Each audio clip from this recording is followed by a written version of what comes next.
7월 2일 주식시장 마무리했고요. 이 시장 안에서 있었던 이슈 정리하겠습니다. 동부증권 잠실점 조성호 과장과 SK증권 압구정 PIB센터 손지수 주임과 함께하도록 하겠습니다. 두 분 어서 오세요. 안녕하세요. 네, 안녕하세요. 안녕하십니까. 네. 와, 정말 비 많이 내리죠. 두 분 오시는데 좀 길 안 와보셨는지 모르겠어요. 바람도 많이 불고 비도 너무 많이 부는 것 같아요. 괜찮으셨어요, 조 과장님? 아니, 저는 뭐 오는데 저는 이상하게 오늘 비를 별로 안 맞고 올 때도 그렇게 비가 많이 오진 않았거든요. 오, 그래요? 네, 정작 지금 네. 비 와야 될 때는 안 오고 네. 하이닉스에 이제 집중호우가 와가지고 그랬죠. 예. 그런 것 같습니다. 그죠? 오늘 시장에서 제일 이슈가 됐던 게 이 SK 하이닉스였던 것 같아요. 첫 번째 이슈. 그래도 다 와봤습니다. 안 그래도 말씀 좀 드릴까 해요. 첫 번째 이슈 먼저 보고요. 자세한 얘기 나눠보도록 하겠습니다.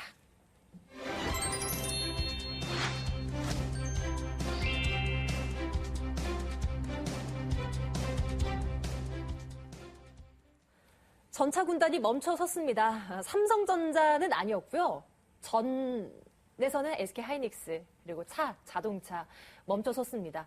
SK 하이닉스 많이 궁금하실 것 같아요. 많은 투자자분들이 이 종목에 관심이 많으시고 투자를 하고 계셨을 겁니다. 근데 오늘 단숨에 8% 이상 거의 9% 가까운 하락폭을 기록한 채 마무리가 됐습니다. CLSA 증권에서 매도 보고서를 내놨습니다. 3분기 이후부터 불안불안하다고 합니다.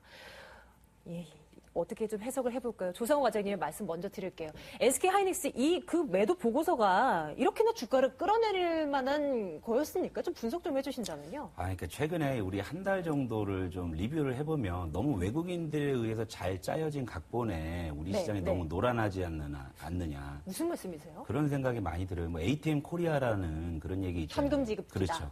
우리 시장이 정말 외국인들에게 노란할 수밖에 없는 시장이구라는 좀 자괴감마저 주게 만드는 그런 상황인데요.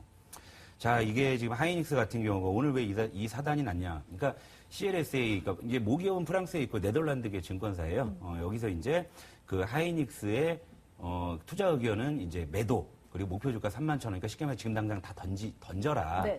그런 얘기인데 이 매도 리포트 하나에 그냥 오늘 하이닉스가 정말 난리가 났죠. 난리가 났는데 제가 왜 잘 짜여진 각본이라고 얘기를 하냐면 지금 외국인들이 그동안에 제 화면 한번 띄워줄 수 있을까요? 최근 1개월 동안 그 코스피 기준으로 했을 때 이 공매도, 기간별 공매도 순위입니다. 여기 보면 코덱스 200이 1인데 이건 이제 ETF니까 제외를 하죠. 그러면 실제 종목 가운데서 이제 SK 하이닉스가 지금 이 한 달 동안 공매도가 가장 많이 나온 종목이에요. 가장 많이 나온 종목인데 실제로 이제 여기 이제 또 다시 한번 종목별 공매도 추이를 보게 되면 이 공매도가 언제부터 본격적으로 나왔냐고 하면 이 삼성전자가 급락했던 6월 초죠. 이때부터 하이닉스의 공매도가 굉장히 급증을 했어요. 급증을 했기 때문에 그 시점에 이미 이제 한국의 좀 삼성전자나 하이닉스 같은 경우에 외국인 쪽에 하방으로 좀 베팅해가지고 뭔가 좀 수익을 걷어보자라고 했는데 여러분들도 잘 아시다시피 SK 하이닉스가 그 와중에 그래도 가장 잘 버틴 종목 중에 하나였거든요. 그렇기 때문에 외국인들이 소기의 목적을 달성하지 못하는 상황에서 결국엔 이 공매도에 대한 쇼 커버링을 할 수 있는 좀 기회를 봐야 되는데 그런데 그 시점이 언제냐. 근데 내일 모레면 이제 또 삼성전자 또 잠정 실적 나온단 말이에요. 그러니까 기회가 없어요. 없기 때문에 언젠간 해야 되는데 공교롭게도 그게 오비일이라고 오늘이라고 저는 그런 추정이 좀 가능하다. 또 제 화면을 마저 보시면은요. 자, 오늘 같은 경우에 이제 그 하이닉스가 그렇게 급락을 했고 외국계 리포트가 매도를 얘기했음에도 불구하고 오늘 매도 주체는 기관이었죠. 종목별 투자자를 보시면 외국인들이 200만 주 샀어요. 이건 뭐 쇼커버링이라 이거 공매도 이거 커버링이라고 볼 수밖에 없는 거지. 정말 놀아났다는 생각밖에 안 드는 거거든요. 그러니까 사실 이런 광경을 보면 제가 참 대한민국 사람이고 대한민국 주식시장에서 참 전문가라고 이 자리에 앉아있는 게 창피할 정도로 이렇게 외국인들에 의해서 너무 이렇게 놀아나야 되느냐. 실적이 2분기가 상당히 좀 좋아지고 하지만 2분기가 실적 정점이라고 하죠. 그렇다고 해서 3분기, 4분기가 실적이 뭐 급강하는 그런 곡선도 아닌 거고요. 그리고 지금 어닝 시즌을 앞두고서 IT가 굉장히 실적 모멘텀이 강한 상황에서 만약에 이번에 여기 외국인들이 특정 세력이 여기서 만약에 쇼커버링을 못한다 그러면은 할 기회가 없어지니까 저는 그렇게밖에 추정이 안 된다는 얘기예요. 그러니까 오늘 정말 SK 하이닉스는 정말 외국인들에게 놀아날 하루였다. 저는 이렇게밖에 판단 안 됩니다. 그럼 투자자들 입장에서는 어떻게 해야 되는 거예요? 진정될 때까지 좀 기다리는 게 낫나요? 예, 지금 뭐 같이 팔 이유는 없죠. 오늘 뭐 보시게 되면 외국인들이 뭐 도로 이렇게 사줬는데 오히려 참 기관의 행태가 좀 이해가 안 돼요. 외국계 리포트 오늘 사실 CLSA의 매도 리포트가 사실 중심에서 부각된 건 사실이지만 실제 맥쿼리 증권에서는 하이닉스 하이닉스의 정했어요. 실적의 정점은 아직 오지 않았다. 네. 그래서 39,000원에서 43,000원으로 목표 주가를 상향을 했고요. 네. 근데 이런 내용들이 다 묻혀버리고 오로지 오늘은 그 CLSA 어떻게 보면 네덜란드는 낙농국가잖아요. 그걸로 유명하잖아요. 그러니까 이런 어떤 굴지의 반도체 기업이 없으니까 괜히 샘내서 이러는 게 아닌가라는 뭐 그런 사실 그렇게라도 위로해야 되잖아요. 지금 상황에서는. 지금 다시 한번 화면 보시면은요. 예. 지금 5월 초부터 외국인들이 하이닉스를 정말 엄청나게 쓸어 담았습니다. 그런데 오늘의 리포트가 나옴에도 불구하고 오늘 외국인들이 도로 샀죠. 결국엔 외국인들의 하이닉스에 대한 어떤 시각은 계속적으로 매수 관점이라는 점. 그렇기 때문에 뭐 빠졌다고 해서 우려하실 필요는 없죠. 물론 지금은 괴로우시겠지만 결국엔 뭐 반등은 나올 거라고 생각을 하고 오늘 또 의미 있는 어떤 외국인들의 쇼커버링으로 추정되는 그런 예. 대량 매수가 좀 들어왔기 때문에 차라리 뭐 현금 여력이 있으시면 지금 저가 매수 뭐 하시는 거 좋다. 저는 이렇게 말씀드리십니다. 그 수급상의 변화가 앞으로 어떻게 진행될지 모르기 때문에 뭐 가격적인 전략을 짠다는 것도 쉽지가 않은 것 같긴 합니다. 하지만 이 SK 하이닉스의 그 자체만 놓고 봤을 때는 한 어느 정도가 적정 주가라고 보세요? 일단 저는 사실 내심 뭐 제 개인적인 견해겠지만 거의 전 4만 원도 욕심을 좀 내볼 만하지 않느냐. 그래요? 좀 그런 정도의 종목이다. 그러니까 저는 SK 하이닉스 연초부터 네. 24,500원대부터 이건 올 한해 이건 꼭 들고 가십시오라고 제가 굉장히 좀 강력하게 말씀을 많이 드렸던 종목인데 정말 뭐 어이가 없죠. 다른 외국인들 다 사고 있는데 CLSA에서 매도 리포트를 하나 냈고요. 또 거기에 발맞춰서 기관들은 뭐 이제 삼성전자 급락으로 인해서 뭐 자라보고 놀라면서 특공 보고 놀란다고 같이 집어던지기 바빴지. 근데 오늘 정작 매수 주체는 외국인이었다는 거죠. 정말 아이러니하면서도 예. 한편으로는 정말 ATM 코리아의 참 어두운 단면이 오늘 좀 하이닉스로 투영된 게 아닌가. 좀 그렇게 볼 수가 있겠네요. 씁쓸합니다. SK 하이닉스 사실 어제까지만 하더라도 2분기 실적 정말 대박일 것이다. 어닝 서프라이즈 나올 것이다. 이런 기대감이 정말 부풀어 있었거든요.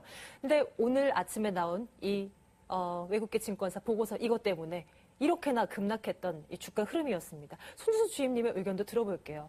어떻게 생각하세요? 똑같아요?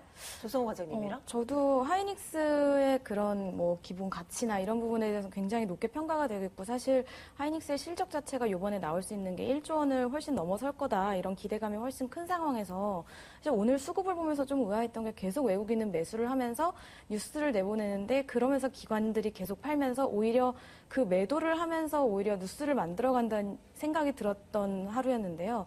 사실 삼성전자가 얼마 전에 급락을 했던 이유도 외국계 레포트 한번 나오면서 뭐 스마트폰에 대한 이번 시즌이 피크다. 네. 다음 분기부터는 굉장히 힘들어질 거다. 이 얘기 하나로 줄 하락을 엄청 하는 내렸잖아요. 모습을 보였었는데 아마 하이닉스도 그런 식으로 레포트가 나왔기 때문에 외국인들이 이제 매도 물량이 굉장히 많이 나올 거다. 그렇게 우려를 한 기관들이 먼저 선매도를 한 게 아닐까. 그게 오히려 더 개인들을 더 불안하게 만드는 이런 큰 하락세를 나타낸 것 같은데요. 사실 뭐 반도체 1위 삼성전자의 과도한 하락 이것도 맞는 얘기고 삼성전자가 중국 쪽에 굉장히 비슷한 부분에서 업계로 진출을 하게 되면 하이닉스가 타격을 받을 것은 뭐 틀린 말이 아니라고 생각을 합니다. 오늘 뉴스가 나온 내용은. 하지만 이미 이제 실적이 어느 정도 집계가 되어 있는 상황에서 하이닉스가 이만큼이나 타격을 받을 이유가 없는 상황이라고 저도 판단을 하고 있고 이미 뉴스가 나와 있는 상황에 외국계들이 이미 마음을 먹고 그런 식으로 대응을 하고 있다면 어느 정도 고전은 할 거라고 생각을 하고 있습니다. 그리고 가격대가 사실 한 2, 3월 달에 레포트 같은 경우에는 하이닉스가 뭐 2만 원대 중후반 2만 6천 원대였기 때문에 그때 첫 번째 레포트들이 한 3만 2천에서 3만 5천 원 정도를 가격대로 잡고 있었어요. 네. 탑픽을. 네네. 그랬는데 지금 가격대가 어느 정도 6월 들어서 3만 3천 원 수준까지 올라온 상황에 이제 고점이 3만 2,950원이었는데 그때부터 좀 외국인들은 자기네들의 이제 어느 정도 수익 실현을 하는 구간으로 잡지 않았을까.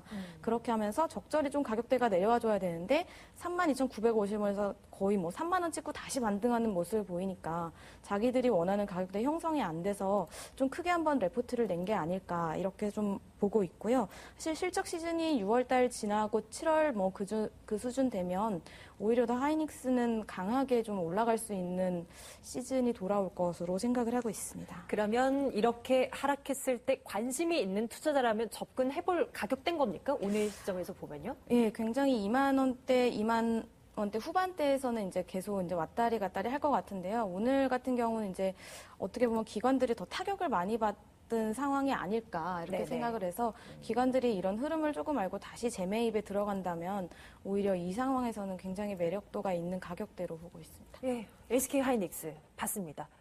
SK 하이닉스와 함께 자동차도 또 걱정입니다. 한동안은 좀 잘 나가나 했었거든요. 급 제동 걸렸습니다. 낙폭도 좀 크더라고요. 조상호 과장님, 네. 자동차 이거 어떻게 되는 거예요? 엔화 약세 또 얘기 나오니까 후적도 빠집니다. 오늘 그러니까 빌미된 게 이건 것 같아요. 그러니까 미국의 그 버지니아주인가요? 거기 법원에서 그 에어백 결함 이걸로 이제 뭐 159억 이제 배상 판결 나왔다. 물론 이제 최종 판결은 뭐 아니라고 이제 네. 해명을 했지만 최근에 그 자동차주는 어찌됐건 엔저가 잠시 주춤한 사이를 틈타서 상당히 바닥에서 많이 올라온 건 사실이거든요. 그러니까 결국에 이제 그것이 차익 실현 욕구를 좀 자극했다. 좀 이렇게 좀 봐야 될 것 같아요. 그러니까 뭐 예를 들면 이 자동차에 대해서 자꾸 이제 전차 군단하고 엮어가지고 자꾸 이제 최근에 이제 반등장에서 전차 군단을 이제 좀 부각시키는 그런 부분들이 있는데. 그러면서 자동차도 이제 주도주가 되는 거 아닌가 그렇죠. 이런 근데 기분도요. 솔직히 이제 저는 뭐 냉정하게 뭐 연초부터 저 별로 자동차 안 좋아하시는 거 아시잖아요. 그죠? 알아요. 네.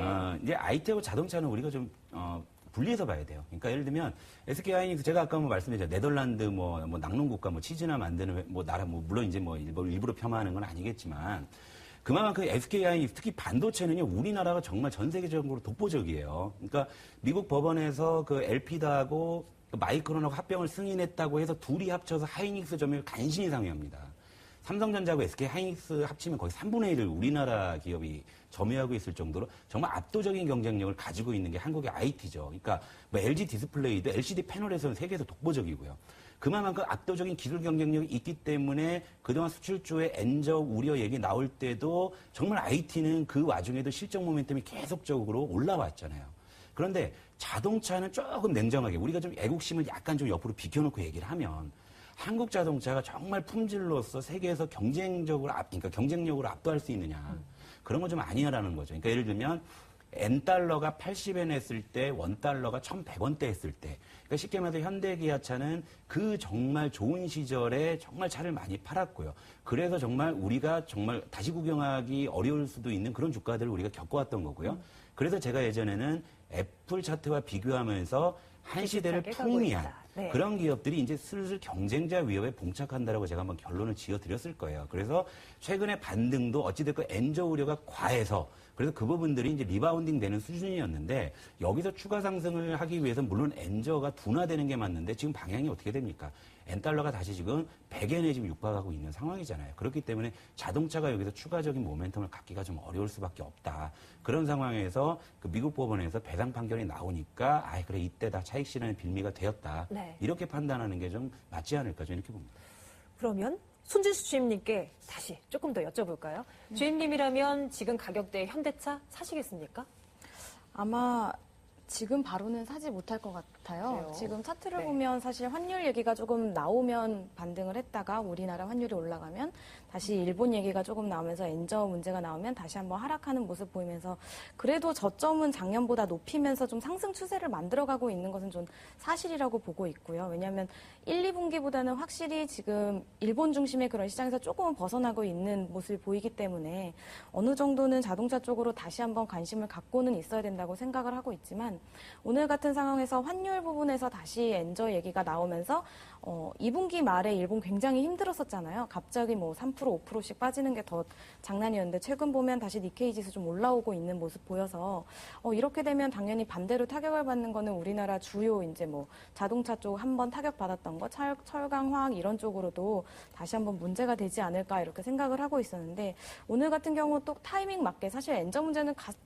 계속적으로 좀 이슈가 되고 있었는데 다시 한번 또 강조가 되는 걸 보니 약간의 조정이 나오지 않을까 그렇게 생각을 하고 있고 오늘 같은 경우는 또 보면은 전차 군단이 오늘 뭐 많이 막혔다 이런 얘기가 나오는데 현대차, 기아차도 보면 기관이 또 매도 물량이 훨씬 더 큰 상황이었어요. 네네. 그래서 이런 차트를 만들어가는 게 오히려 이제 하락세를 이끄는 게 기관 쪽이 아닐까.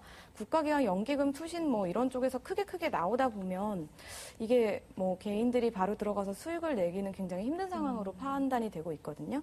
그렇다는 것은 어느 정도 그 흐름에 맞춰간다는 건 지금 좀 조정을 받고 다시 한번 타이밍을 기다려봐야 된다 생각하는데 그것도 좀 빠르게 타이밍이 오기는 조금 불안한 상황입니다. 아까 하이닉스와는 조금 다르게 예. 실적 부분에서 의심되는 얘기가 나오고 있기 때문에 원래 그전에는 뭐 엔저 문제 때문에 환차손이 발생하는 부분으로 우리가 매출을 많이 했다고 한들 좀 손해를 볼 거다 이랬는데 지금 뭐 2분기 자체 판매 대수에 대한 의심이 점점 커지고 있는 상황이에요. 그래서 컨센서스는 이미 높아져 있는데 그에 미달하는 매출량이 나오게 되면 그건 당연히 큰 기업으로서 상당한 타격이 될 수 있고 기대감에 못 미치는 것 자체가 뭐 기업의 주가를 표현하는 거라서 예. 조금 더 지켜보는 부분이 필요하다고 생각합니다. 자동차에 관심을 갖는다면 좀 짧게 보는 것이 조금은 더 유리하겠네요. 네, 짧게 들어가는 예, 게 좋을 것 같아요. SK 하이닉스와 자동차 오늘 하락폭이 두드러졌지만 이 하락에 대한 해석은 조금 달랐습니다. 참고해 두시고요.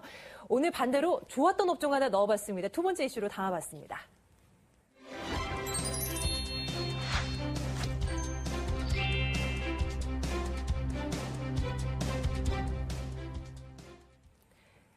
오랜만에 돌아왔습니다. 음식료품 관련주들이 강한 모습 보여줬습니다.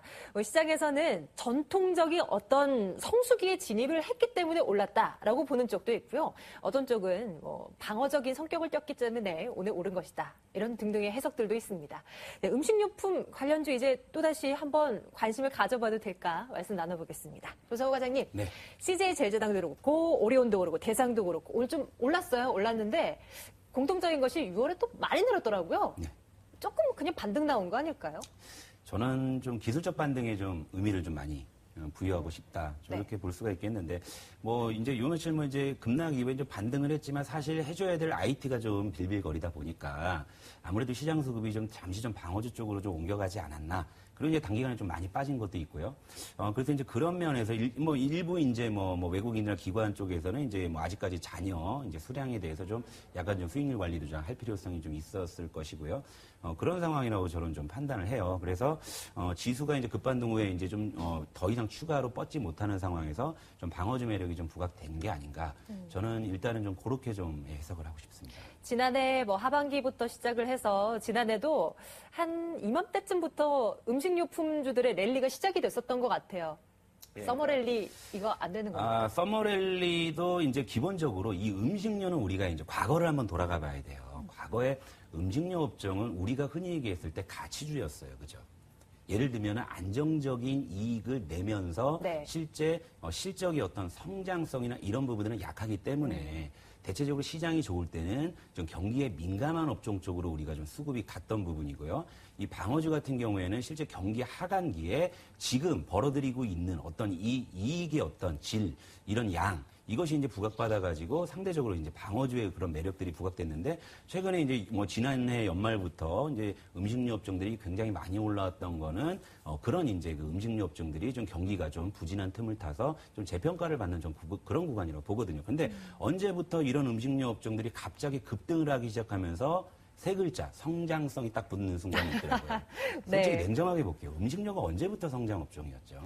물론 최근에 경기가 네. 부진하고 1인 가구가 늘어나다 보니까 가공식품의 매출이 늘어나고요. 그래서 그런 것도 있었잖아요. 네. 중국에 대한 효과요. 뭐 오리온이나 빙그레, 중국에서 메로나 많이 먹고 바나나 우유 많이 먹고 초코파이 좋아한다. 이런 얘기 나오면서 올라갔잖아요. 그렇죠. 뭐 저도 중국에서 바나나 우유를 사 먹어봤어요. 초코파이를 사 먹어봤는데 네, 네. 실제 오리온이나 예를 들면 빙그레 같은 경우에는 전통적으로 좀 중국 모멘텀이 있었던 그런 이제 종목들이고 오뚜기나 대상 같은 경우 뭐 이런 경우라고 그러면 사실 중국 모멘텀에 대해서 그동안 얘기 나온 게 별로 없었거든요. 근데 예를 들면 오뚜기의 성장세를 본다 그러면 그러니까 성장성을 부여하는데 그 이유가 뭐냐? 최근에 1인 가구가 늘어나니까 가공식품 매출이 증가할 것이다. 이런 것도 있을 것이고요. 뭐 이제 오뚜기 같은 경우에 참깨라면이 좀 많이 팔린다. 그리고 뭐 농심 같은 경우에 이제 짜파구리라고 해가지고 이제 짜파게티가 너구리를 같이 네, 먹는 네. 그렇다고 해서 우리 국민들이 하루에 라면 2개씩 먹는 혁신이 일어나는 건 아니잖아요. 그렇죠? 그러니까 성장성을 좀 비약이라고 봤을 때 지금 구간에서 이제 음식료 업종을 가지고 이제 또 이런 이야기들이 많이 나오죠. 이제 옥석을 고를 때가 왔다. 그죠? 이제는 여기서 선별적으로 접근을 해야 된다. 종목을 잘 잡아야 된다. 근데 저는 사실 이 옥석 고르기를 좀 거꾸로 좀 뒤집어 보고 싶어요. 그건 뭐냐면, 자, 그동안 이제는 저평가된 주식들이 재평가를 받고 이제 프리미엄을 받는 구간에서 여기서 이제 예를 들면 10종목이 있다 그러면 여기서 추가적으로 프리미엄을 얻을 수 있는 한두 종목을 고르라 그러면 저 같으면 안 골라요. 피곤하잖아요. 그렇죠? 왜냐하면 7개, 8개가 아닐 가능성이 있죠. 그럼 거꾸로 볼게요. 안 골라버린 그만이죠. 그런데 거꾸로 지금 이제 프리미엄을 얻지 못하고 있는 기업 중에서 여기서 싼 주식 중에 그래 얘는 싼 게 비지떡이라는 거를 한두 개 골라서 버려라. 이게 좀 더 쉽지 않을까라는 거죠. 그러니까 저는 그러니까 역발상으로 항상 봤을 때 여기서 옥석을 고른다는 거 굉장히 어려운 일입니다. 오뚜기가 더 갈지 대상이 더 갈지 이런 부분들 정말 모르는 거거든요. 그런데 시장에서는 어찌됐건 그동안의 어떤 스탠스, 뭐 자기의 어떤 견해, 관점 이것을 계속적으로 좀 뒷받침하기 위한 논리로서 이제는 옥석을 고르자 이제 이런 식으로 이제 얘기들이 나오고 있는데 네. 기본적으로 저는 음식료 업종의 지금 주가는 프리미엄을 얻는 구간이다. 그래서 비싼 주식을 사서 더 비싸게 파는 생각을 하는 것보다 뭐 최근에 급 나간 이후에 반등의 어떤 그런 흐름들을 봤을 때 최근에 어떻게 보면 경기 민감주 같은 경우에 꾸역꾸역 반등폭이 그대로 계속 나오고 있지 않습니까? 그러니까 오히려 지금은 하나의 어떤 트렌드가 지나가고 새로운 트렌드를 기다리는 그런 관점에서 좀 보시는 게 낫지 않을까. 음식료 고점 대비해서 많이 빠졌다 그래도 저점에서 아직 올라온 거 많습니다. 그러니까 그런 걸 좀 생각하셔야 될 것 같아요. 네. 음식료품 관련해서 말씀 나누고 있습니다. 오늘은 좀 오르긴 했지만 이 음식료품이 좋다 안 좋다를 떠나서 그 매력도 자체는 조금 떨어진다는 것을 계속 설명하고 계신 것 같아요. 말씀해 주셨던 1인 가구 증가로 인해서 뭐 가공식품 매출 늘어날 것 같지만 하긴 요즘 사람들 건강 생각하다 보니까 라면 뭐 하루에 2-3끼 먹지는 않으니까요. 그것도 이제 경기가 회복되고 좀 이제 주머니 사정이 좀 좋아지면 좋은 거 먹어요. 사람들도 그렇지 않습니까? 네, 어찌됐건 네. 지금은 뭐 이제 유동성 대 밸류에이션이 좀 치열하게 팽팽하게 맞붙는 시장이잖아요. 그러니까 뭐 출구 전략 우려로 휘둘렸다가도 좀 지표가 좀 반등할 수 있는 이런 구조기 때문에 이제는 좀 경기 쪽을 좀 바라봐야 되지 않을까. 좀 그렇게 봐요. 그러니까 방어주는 이제 좀 서서히 좀 매력도는 떨어질 수밖에 없지 않나. 네. 좀 그렇게 봅니다. 손치수 주임의 말씀도 곁들여 보도록 하겠습니다.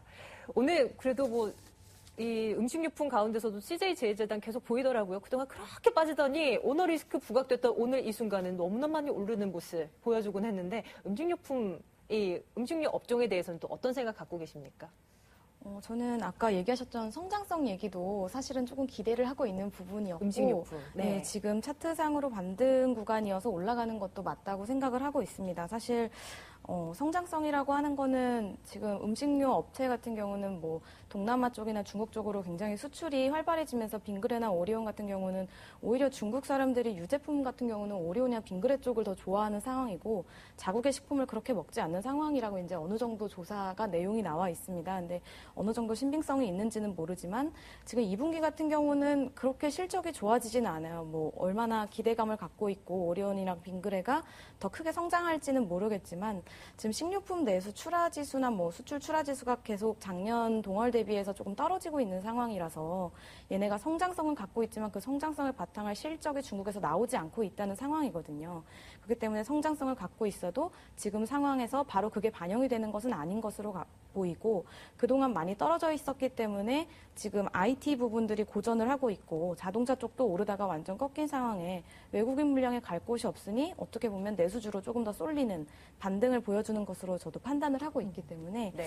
만약에 실적까지 수반이 된다면 이거는 엄청나게 크게 반등을 할 수 있는 기대감이 있는 상황이에요, 솔직히. 네네. 근데 오늘 보면 CJ에 관련된 모든 종목들이 좀 반등하는 모습 보이면서 CJ 제일제당이 좀 많이 올라가는 모습 보여서 눈에 좀 두드러지는 게 음식료라서 올라가나? 라는 좀 기대를 할 수가 있다고 생각을 하는데 사실 음식료 자체는 지금 기술적인 반등이 조금 더 큰 상황으로 보이고 CJ그룹은 이제 최대의 리스크였던 게 거의 2-3달을 발목을 잡았던 CJ그룹에 이제 그게 그래도 종결 아닌 종결이 되어 있는 상황이라 그런 부분에서 이제 사람들이 좀 너무 낙폭이 과대했다. 그러니까 좀 사줘야 되지 않나? 이런 물량들이 조금 들어온 것으로 판단을 하고 있습니다. 탑픽은 어떤 종목으로 보세요? 음식료품 가운데서 그래도 꼽으라라고 한다면 그래도 저 같은 경우는 이제 대상 같은 대상. 종목을 좀 좋게 보고 있고요. 고르라면 뭐 네. 저도 뭐 대상 정도 하나 뭐 꼽으라면 대상 조성호 과장님도 정도. 마찬가지세요? 예, 대상 정도 하나 꼽으라면 뭐 이걸 꼽을 수 있고 왜냐면 수급이 아직까지 기관 수급이 견조하거든요. 수급은 거짓말을 안 하죠. 앞으로 안 좋아질 건데 기관들이 네. 계속 하진 않을 거잖아요. 그죠? 음식료품 관련해서 대상 관심 종목으로 한번 올려놓도록 하겠습니다. 그래도 전반적으로 좀 매력도는 떨어지는 것 같고요. 예, 뭐 예. 업종 전체적으로는 좀 예, 매력도를 예. 좀 낮게 가져가야 되지 않을까. 예, 알겠습니다. 오늘의 이슈는 여기서 정리하고요. 이제 내일 간단하게 좀 내다보겠습니다. 내일장을 위해서는 우리 어떤 준비해야 될까요? 조성호 과장님. 일단 이번 달 이제 2가지 중요한 이슈가 있죠. 4일에 이제 22 통화정책회의. 여기서 이제 좀 좋은 어떤 내용들이 나온다 그러면 중국이 네. 좀 자극받을 수 있으니까. 나올까요? 일단 뭐 기대는 해봐야 되겠죠. 네, 근데 이제 그거보다 더 중요한 건 역시 5일에 있을 삼성전자의 실적. 잠적 실적. 네네. 그러니까 시장에서는 어찌됐건 지금 10조 원 선을 지금 마지노선으로 좀 보는 것 같습니다. 그러니까 10조 원을 하회하면 좀 실망할 것 같고요. 10조 원을 좀 상회, 그리고 상회할 때 얼마나 많이 상회하느냐에 따라서 역시 좀 뭐 최근에 좀 어찌됐건 하이닉스 뭐 이런 뭐 집중호우 뭐 이런 것 때문에 IT에 대한 어떤 좀 실망도가 좀 큰 상황인데 오히려 삼성전자 잠정 실적이 아무래도 우리 시장의 좀 방향성이 가장 좀 중요하지 않을까 좀 이렇게 볼 수가 있겠네요. 손치수 주임님의 대응 전략도 들어보겠습니다. 주임님, 뭐 우리가 주목해볼 만한 변수 있으면 체크해 주세요. 변수라고 하는 거 미리 말씀을 해주셨는데, 네네네. 목요일 날 나올 22 통화정책 회의 같은 부분도 있고, 사실 지금까지 일본 문제 너무 이슈가 강하고 중국 문제가 너무 크고 FOMC 얘기만 나왔었는데, 작년 이맘때 가장 좀 조심을 해야 됐던 게 유로존 리스크가 사실 아직 해결이 된 부분이 거의 없는 것으로 저는 알고 있기 때문에, 네. 지금쯤 되면 그리스 이야기랑 이탈리아 얘기들이 한 번쯤 나와야 되는 상황이거든요. 그래서 지금도 보면은 그리스 같은 경우도 계속 구조조정을 해나가야 되는데 그게 계속 이루어지지 않는 상황이고, 이탈리아 같은 경우는 굉장히 불안하게 지금 금리가 계속 올라가고 있는 상황이에요. 그래서 그런 부분을 보면 이번에 통화정책 회의라든지 아니면 다음 분기에 있어서 이탈리아가 다시 한번 좀 금전적인 부분에 지원을 요청하는 얘기를 유럽연합 쪽으로 얘기를 꺼내지 않을까, 이런 불안한 이슈들이 조금은 나오고 있는 상황이거든요. 그렇기 때문에 그런 부분에 좀 유럽 쪽으로도 지금 중국에서 좋은 뉴스가 나오고 미국에서 양적 완화에 대해서 연장을 하겠다, 이런 것만 이제 신경을 쓰는 걸 좀 넘어서 네. 계속 리스크가 남아있는 걸 다시 한번 체크를 해보는 것도 중요하다고 생각을 합니다. 이렇게 유로존 이슈까지 또 부각되면 힘들겠어요. 각국에서 나오는 변수들 그리고 국내 실적까지 꼼꼼하게 따져볼 필요 있습니다. 오늘 동부증권 잠실지점 조성호 과장과 SK증권 아구정 PIB센터 손지수 주임 두 분과 함께 말씀 나눴습니다. 두 분 고맙습니다. 네, 감사합니다. 감사합니다.